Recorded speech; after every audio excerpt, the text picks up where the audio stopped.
তৃণমূলের যে নবনির্বাচিত প্রার্থীরা তাদের সঙ্গে আজকে বৈঠক করলেন মমতা বন্দ্যোপাধ্যায় এবং অভিষেক বন্দ্যোপাধ্যায়। তৃণমূল নেত্রীর বাড়িতে এই বৈঠক হয়। বিরোধী দলনেতা কে হবেন তা স্থির করতে এই বৈঠক হয়েছে বলে সূত্র মারফত জানা যাচ্ছে। ফল প্রকাশের পর 48 ঘন্টারও বেশি সময় পেরিয়ে গিয়েছে, কিন্তু তারপরেও এখনো মুখ্যমন্ত্রীর পদ ছাড়তে নারাজ মমতা বন্দ্যোপাধ্যায়। তিনি বলছেন, কেন যাব রাজভবনে, কেন করব পদত্যাগ। যে কথা মমতা বন্দ্যোপাধ্যায় সাংবাদিক বৈঠক করে বলেছেন, পদ আঁকড়ে থাকতে তিনি চাইছেন।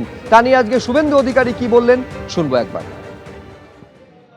সংবিধানে লেখা আছে মাননীয় গভর্নর লোকভবন এই বিষয়ে যথাযথ সাংবিধানিক পদক্ষেপ নেবে, এটা আশা করি। এর বাইরে আমি কোনো মন্তব্য করি। পশ্চিমবাংলার রাজনীতিতে উনি এখন অপ্রাসঙ্গিক, উনার জন্য বেশি বাক্য খরচ করার কোনো প্রয়োজন আছে বলে। এরই মধ্যে রাজ্য জুড়ে দিকে দিকে অস্ত্র উদ্ধার হচ্ছে, কোথাও বোমা উদ্ধার হচ্ছে এবং সবকটি জায়গাতে নাম জড়াচ্ছে তৃণমূল কংগ্রেসের। 4 জায়গার ছবি আপনাদের সামনে আমরা তুলে ধরছি। আনন্দপুর থেকে শুরু করে একেবারে ক্যানিং এর ছবি দেখতে পাচ্ছেন কলকাতা বিমানবন্দরে, যেখানে গ্রেফতার করা হয়েছে তৃণমূল কাউন্সিলরকে, এবং মুর্শিদাবাদের সালার। একের পর এক জায়গায় অস্ত্র উদ্ধার, বোমা উদ্ধার, এমনকি আগ্নেয়াস্ত্র পর্যন্ত উদ্ধার হয়েছে। আনন্দপুরের ঘটনা, যেখানে তৃণমূল কর্মীর বাড়ি থেকে অস্ত্র উদ্ধার হয়েছে। এই ছবি লক্ষ্য করা গিয়েছে আনন্দপুরের পূর্ব পাড়ায়, যেখানে শুধু আগ্নেয়াস্ত্র নয়, তাজা বোমা পর্যন্ত পাওয়া গিয়েছে। নারায়ণ রঞ্জিত নামে তৃণমূল কর্মীর বাড়ি থেকে অস্ত্র এবং বোমা উদ্ধার হয়েছে, কিন্তু ঘটনার পর থেকে খোঁজ মিলছে না তৃণমূল কর্মীর। আমরা রয়েছে এই মুহূর্তে আনন্দপুর থানার পূর্ব পাড়াতে, এবং সেখানে এই যে ঘরটি দেখা যাচ্ছে, এটি হচ্ছে তৃণমূল কর্মী নারায়ণ রঞ্জিতের ঘর।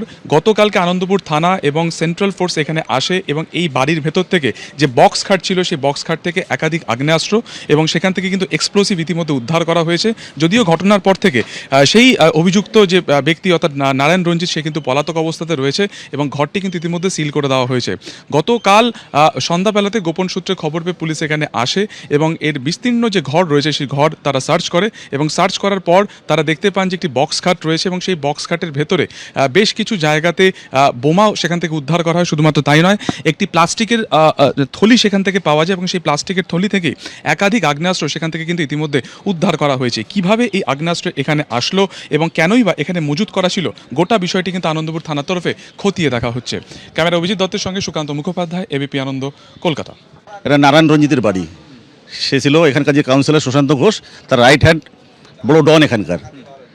ঠিক আছে, এই বস্তিতে ওর এখানে পাশে অটলে লেখা আছে, কিন্তু এই বস্তিতেও আগে থাকতো। সেই জন্য এই বস্তির মধ্যেতেই রেখে গেছিলো, সব বোম মেশিন সব লুকিয়ে রেখে গেছিলো। সেগুলো কালকে থানা খবর পেলাম যে থানা এসে উদ্ধার করেছে। এখানকার ডন, 108 নম্বর ওয়ার্ডের ডন নারায়ণ রঞ্জিত এলাকা ছেড়ে পালিয়ে গেছে।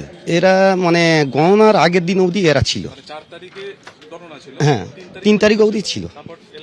হ্যাঁ, এরা টিএমসি পার্টি করে। এবিপি আনন্দ, এগিয়ে থাকে, এগিয়ে রাখে।